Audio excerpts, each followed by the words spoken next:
Саламатсыңарбы балдар? Бүгін біз 4-чү чейректен 1-чи сабагын баштайбыз. Бизден өтө турган сабагыбыз кыргыз тили. Сиздер менен мен Абделилова Айтхан болмокчумун. Бүгүнкү өтө турган темабыз сүйлөмдүн бир өңчөй мүчөлөрү. Алгач эле сабактын максаты менен түшүндүрүп кетсем, бир өңчөй мүчөлөр эмне экендиги жөнүндө маалымат алабыз. Алардын кандай бизге мүнөздүү белгилери бар экен, ошону түшүнөбүз. Бир өңчөй мүчөлөрдүн өз ара байланышы жолдору кандай жолдор аркылуу урушулат, ошону өтөбүз жана бир өңчөй мүчөлөрдүн ортосуна коюлуучу тыныш белгилер жөнүндө түшүнүк алабыз. Алгач эле балдар, сүйлөмдүн бир өңчөй мүчөлөрү деген эмне деген суроого жооп бере алайлы. Буга чейин биз сүйлөмдүн мүчөлөрү деген түшүнүктүү сабакты өткөнбүз, түшүнүктүү билебиз. Сүйлөмдүн мүчөсү дегенибизде биз билген баш мүчөлөр жана айкындооч мүчөлөр кирет. Эми сүйлөмдүн бир өңчөй мүчөлөрү деген эмне? Карагыла, сүйлөмдөрдө бирдей суроого жооп берип, синтаксистик бирдей милдет аткарып, сүйлөмдүн бир гана мүчөсү менен байланыш жасаган жана өз ара тең байланышта келген сүйлөм мүчөлөрүн биз бир өңчөй мүчөлөр деп айтабыз. Башкача айтканда балдар, бул бир өңчөй мүчөлөр бирдей суроого жооп бериш керек экен, синтаксистик бирдей милдет аткарышы керек экен, сүйлөмдүн бир гана мүчөсү менен байланыш жасап, тең байланышта турушу керек экен.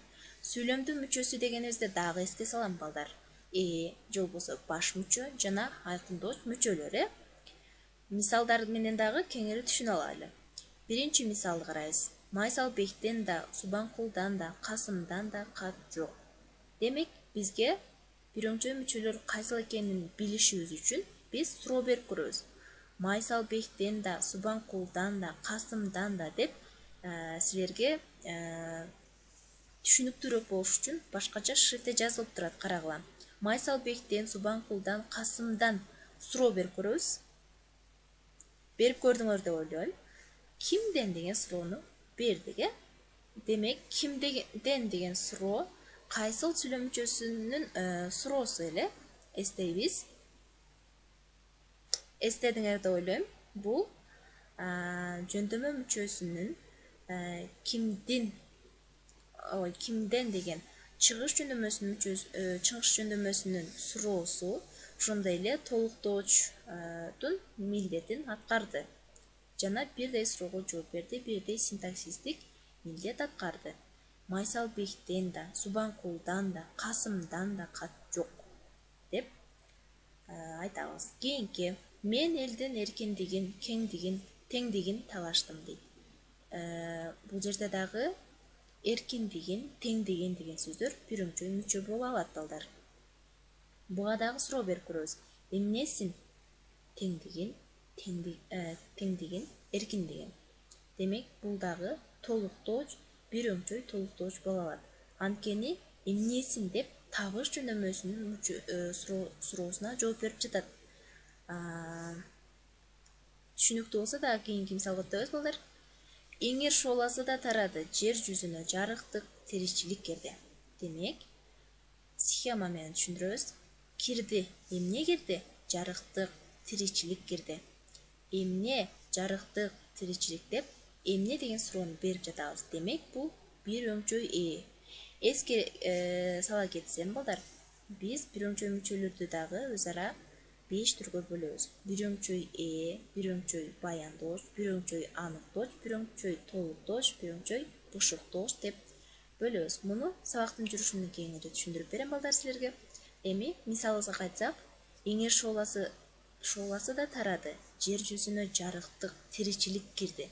Демек, бир нерсе, бир кубулуш болуп өттү. Андан кийин дагы бир кубулуш болуп жатат. Жер жүзүнө жарыктык тиричилик тарап жатат. Демек, кирип жатат. Жарыктык тиричилик кирип жатат. Демек, суроо беребиз. Эмне? Жарыктык тиричилик. Демек, бул дагы бирдей суроого жооп берди. Бирдей синтаксистик милдет аткарды. Бир сүйлөм мүчөсүн аткарды. Кайсыл деп ойлойсуңар?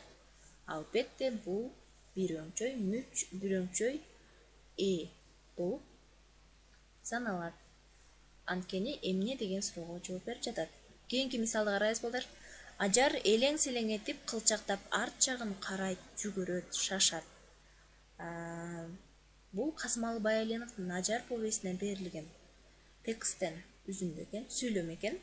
Демек, Ажардын ал абалын ушул этиштер аркылуу бизге билдирип жатат. Карагыла. Ажар элең-селең этип, кылчактап арт жагын карайт, жүгүрөт, шашат. Бул чыгарма менен буюрса 9-класста таанышасыңар, балдар. Эми мисалыбызга кайтсак, Ажар эмне кылат? Карайт, жүгүрөт, шашат. Карагыла, мен силерге жардам берип койдум. Эмне кылат деген суроону бересиңер. Демек, кайсыл сүйлөм мүчөсүнүн милдетин аткарды? Албетте бул баяндооч. Демек, эмне дейбиз? Бирөңчөй баяндооч деп айтабыз. Кийинки. Кыргыз тилинде ошондой эле бирөңчөй мүчөлөр өз ара түрдүү жол аркылуу байланышат. Жолдор аркылуу. Алар интонация аркылуу жана байламталар аркылуу. Интонация аркылуу байланышканда мисалдар менен түшүндүрүп берейин, балдар. Биринчи мисалга көңүл бөлгүлө.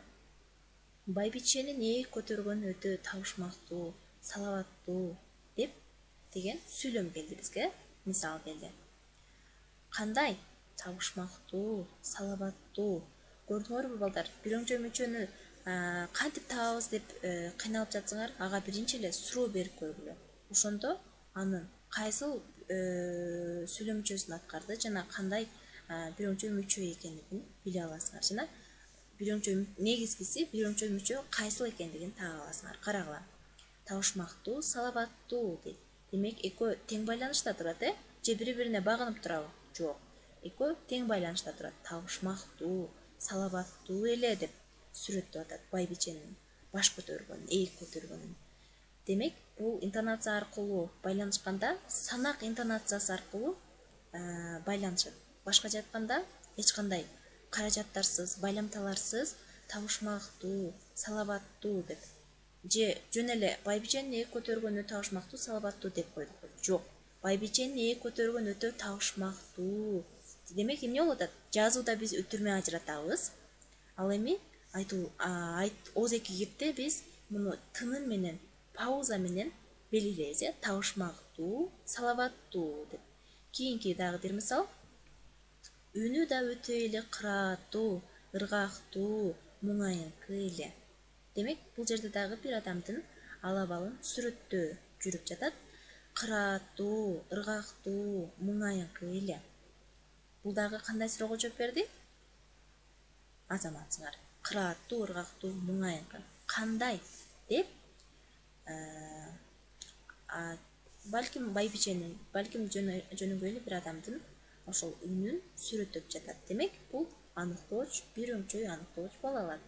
Кийинки дагы бир жол менен байланышат дедик, ал байламталар аркылуу. Мисалдарды келтирилиптир. Биринчи мисалга көңүл бөлөбүз. Дүкөндүн бурчунда милиция формасын кийинген ак куба жигит менен зарлык сүйлөшүп турат. Өзүңөр ойлонуп көргүлөчү, балдар. Кайсыл сүйлөм мүчөсү, сүйлөмдүн бирөңчөй мүчөлөрү болот жана аны кайсыл каражат байланыштырды деп ойлойсуңар? Мен оюмча таптыңар. Бул жерде менен деген байламда бирөңчөй мүчөлөрдү байланыштырды. Эми бирөңчөй мүчөлөр кайсыл? Ак куба жигит, же болбосо жигит менен зарлык, Ким? Жигит, ким? Зарлык. Демек, эки сөздү байланыштырып жатат. Жигит менен зарлык сүйлөшүп турат. Кийинки. Ал сайманы да, кара жумушту да, акылды да келиштире билет. Демек, кимдир бирөөнүн аябай көп кырдуу таланты бар экенин билдирип турат бизге. Сайманы дагы, кара жумушту да, акылды дагы жакшы аткарат, жакшы билет деп жатат, Сайманы да, кара жумушту да, акылды да келиштире билет. Демек, бизге бирөңчөй мүчөлөрдү бири-бирине байланыштырууда бизге байламталар дагы жардамга келет. Кийинки. Бул өз алдыңарча иштөө үчүн көнүгүү, 187 көнүгүү. Бул өзүңөрдүн китебиңерде бар, балдар. Схеманы пайдаланып, демек, бирөңчөй мүчөлүү сүйлөмдөрдү түзөт экенбиз. Мисалы, биринчи сүйлөмгө жардам берейин. Калганын өзүңөр иштеп мага жөнөтөсүңөр. Асан менен Имран бакта отурушат десек, мисалы үчүн. Карагыла. Асан демек, бул жерде эртеге түшүн нерсе бар балдар. Карагыла. Биз сүйлөм мүчөлөрүн өткөнүбүздө алардын астын сызабыз, жазуудачы. Эни кантип сызабыз, баяндоочту кантип сызабыз, сүйлөмдүн айкындооч мүчөлөрүн кантип сызабыз эсиңерге салган. Демек, асты бир сызылган эки жолу сызылса бул баяндооч, бул баш мүчөлөр.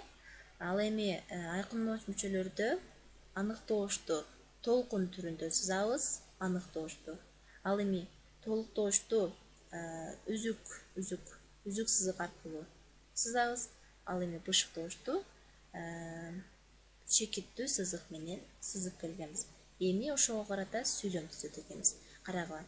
Асан менен Асан, демек сүйлөмдүн ээси, менен Имран, дагы сүйлөмдүн ээси, бакта отурушат дедик. Демек, бышыктооч жана баяндооч болду. Демек, бышыктооч эмне болчу эле? Кыймыл аракеттин түрдүү кырдаалын билдирип, анын ичинде ордун, максатын, себебин, мезгилин, сан өлчөмүн, сын сыпатын билдирет. Ал эми баяндооч ээге баш ийип, анын кыймыл аракетин билдирет. Демек, Асан менен Имран бакта дейбизби же паркта дейбизби? Демек, орун бышыктооч болуп атат. Орундук маанини туюндуруп атат балдар. Бакта отурушат. Демек, баяндооч акырында кыймыл аракет келип жатат. Ушуга окшотуп, 2, 3, 4, 5 көнүгүүлөрдү, тапшырмаларды аткарасыңар. Андан кийинки бул дагы өз алдынча жумуш балдар. 190 көнүгүү. Жана биз айттык, бирөңчөй мүчөлөрдү байламталардагы байланыштырат деп. Демек, байламталарга байланыштуу көнүгүү экен. Да, жана, менен, ары, же деген байламталарды колдонуп, бул схеманы пайдаланып, албетте, сүйлөм түзөбүз. Бул өз алдынча жумуш. Кийинки эреже, бирөңчөй мүчөлөрдө коюлуучу тыныш белгилер. Муну билбесек, биз берилген сүйлөмдөрдү аткара албайбыз балдар. Карагыла. Бирөңчөй мүчөлөрдө тыныш белгилер кантип коюлат? Биринчи учурду карайбыз. Сүйлөмдөгү байламтасыз бирөңчөй мүчөлөр дейт. Демек, байламтасы жок мүчөлөр деп жатат. Жок бирөңчөй мүчөлөр деп жатат. Өз ара санак интонациясы аркылуу байланышат. Санак интонациясы дегенибиз, азыр бул мисал менен түшүндүрөм. Алар 10 күндүн ичинде театрларда, музейлерде болушту дейт. Бул жерде дагы бирөңчөй мүчөлөрдү баса белгилеп көрсөткөнбүз. Театрларда, музейлерде болушту дейт. Демек, бул бирөңчөй мүчө, булар бирөңчөй мүчөлөр. Демек, алар 10 күндүн ичинде кайсыл жерде болушту? Театрларда, музейлерде, дагы эмнелерде болушу мүмкүн дагы? Зоопарктарда, дагы эмне, дүкөндөрдө, китеп дүкөндөрдө деп ушинтип санак интонациясы, санап жатат да бизге. Театр, музейлерде, парктарда, зоопарктарда, дүкөндөрдө деп бизге санап берип жатат. Ошондуктан дагы булардын ортосуна өз ара үтүр менен ажыратылат. Кийинки учур балдар, да байламтасы бирөңчөй мүчөлөрдү байланыштырып келет. Ооба. Мисал келтиребиз. Күндө, түндө мен жылкылардын жанында болдум. Демек, да байламтасынан кийин биз үтүр менен ажыратат экенбиз, же болбосо үтүр белгисин коебуз. Кийинки учур, ары деген байламтасы, бирөңчөй мүчөлөрдү байланыштырып, маани жагынан өзүнөн кийинки сөзгө тиешелүү айтылат. Мисалы, ал билимдүү, ары өткүр, ары уюштургуч жигит эле. Демек, ушундай сүйлөмдөрдү кезиктерсеңер, ары өткүр, ары уюштургуч жигит, дагы ары акылдуу деп улап кетсек болот. Ошондон кийин ары өткүр дегенден кийин үтүр белгисин коебуз. Анткени ары деген сөз бул ошол өзүнөн кийинки сөзгө тиешелүү болуп айтылып жатат да. Ошондуктан дагы үтүр белгиси менен ажыратабыз. Дагы бир учур же байламтасы маани жагынан дайыма өзүнөн кийинки биринчи мүчөгө тиешелүү болуп айтылат. Мисалы, күчтүү шамал отту өчүрөт же күчөтөт. Демек, бул учурда эч кандай тыныш белги койбойбуз. Эгерде мындай мисал келип калса, касейинден же кат же кабар жок. Же болбосо касейинден азыр түшүндүрүп берем. Касейинден же кат же кабар жок дей турган болсок, балдар, же кат ушундай учур келет экен да, балдар, карагыла. Эки учур келип жатат. Эгерде өчүрөт, күчөтөт дегенибиз биринчи мүчө болуп жатат. Буларды байланыштырып турат. Мындай бири-биринен айырмалоочу милдетти аткарып жатат бул же деген. Касейинден же кат же кабар жок. Бул жердеги биздин биринчи мүчөлөрүбүз же кат же кабар деген сөздөр, булар биринчи мүчө боло алышат. Эмне деген суроого жооп берип, биринчи ээлер боло алышат. Андан кийинки, балдар, демек, биринчи мүчөлөрдө коюлуучу тыныш белгилерди жогоруда көрсөткөн эрди боюнча схема аркылуу мындайча чагылтырууга болот дейт. Бул дагы китебиңерде бар. Демек,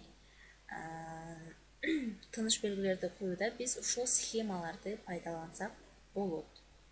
Кийинки, сабагыбыздын башында айтылгандай, сүйлөмдүн биринчи мүчөлөрү өз ара 5 бөлүккө бөлүнөт. Биринчи биринчи баяндооч, биринчи аныктооч, биринчи толуктооч, биринчи бушуктооч болуп.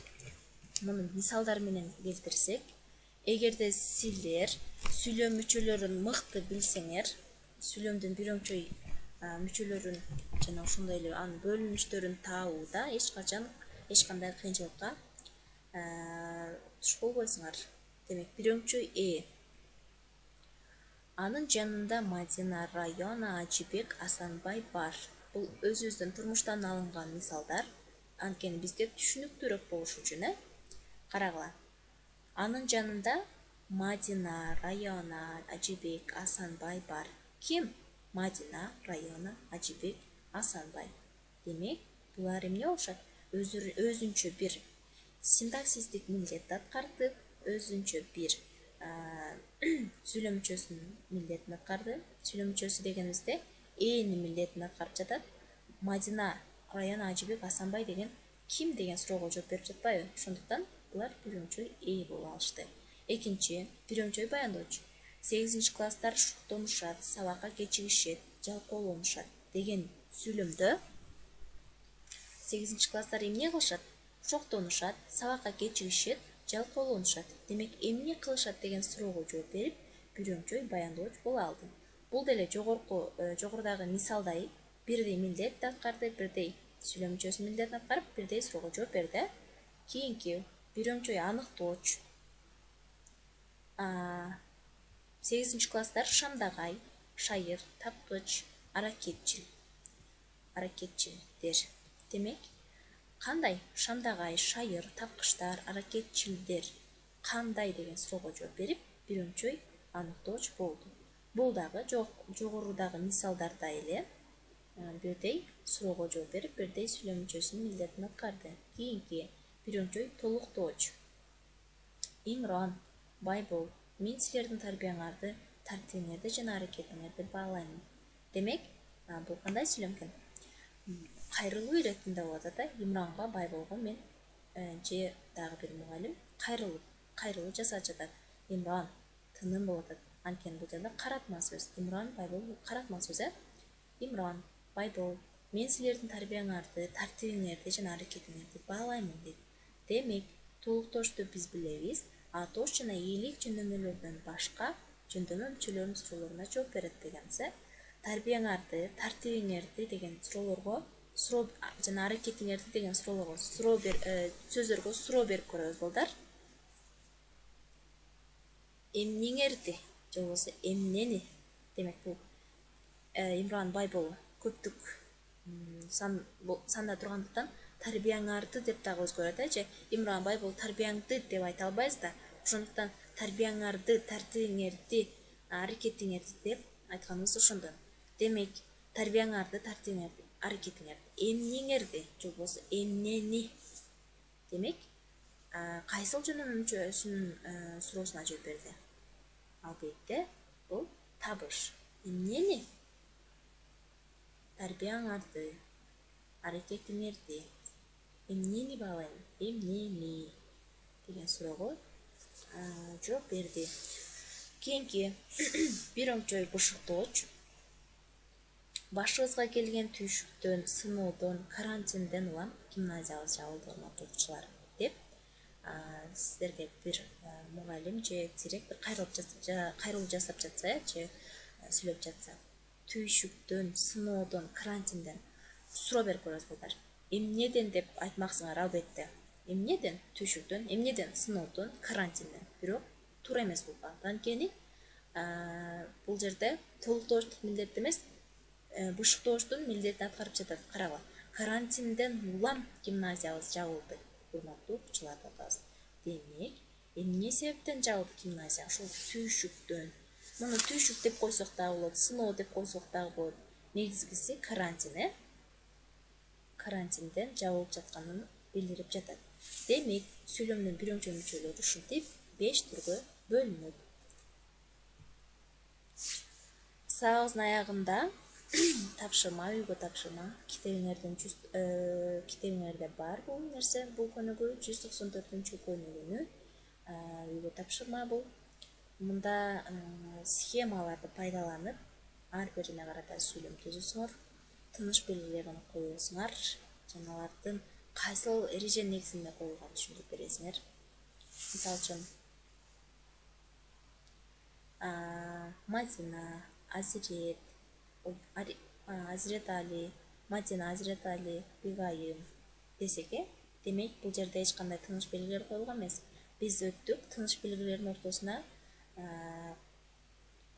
сүйлөмдөр бир оңчой мүчөлөрдүн ортосуна тыныш белгилер коюлат, Бул жерде эч кандай тыныш белги коюлган эмес. Демек, өзүңөр коесуңар, балдар. Ошентип мисал келтирдим, Мадина, Азирет Али, Бигайым. Сүйлөм бүт элек. Мындан ары улап дагы сүйлөм түзөсүңөр. Экинчи. Бул деле ошондой. Үчүнчү. Деги эле мунун баарын өзүңөр иштеп келесиңер, балдар. Мага жөнөтөсүңөр. Кийинки азыркы берген 194-күнчү көнүгүү кошумча биздин гимназия жана досторум деген темада эссе жазасыңар. Албетте, бир оңчой мүчөлөрдү катыштырып. Билишимче, гимназияны досторуңарды аябай сагындыңар. Демек, чакан эссе ошол досторуңар гимназия жөнүндө ой толгооңорду жазып, ой толгооңорду эссе аркылуу бересиңер деген ойдомун. Ушуну менен сабагыбыз аяктады, балдар. Саламатта жүргүлө. Кийинки сабактарда кезигишкенче саламатта болгула.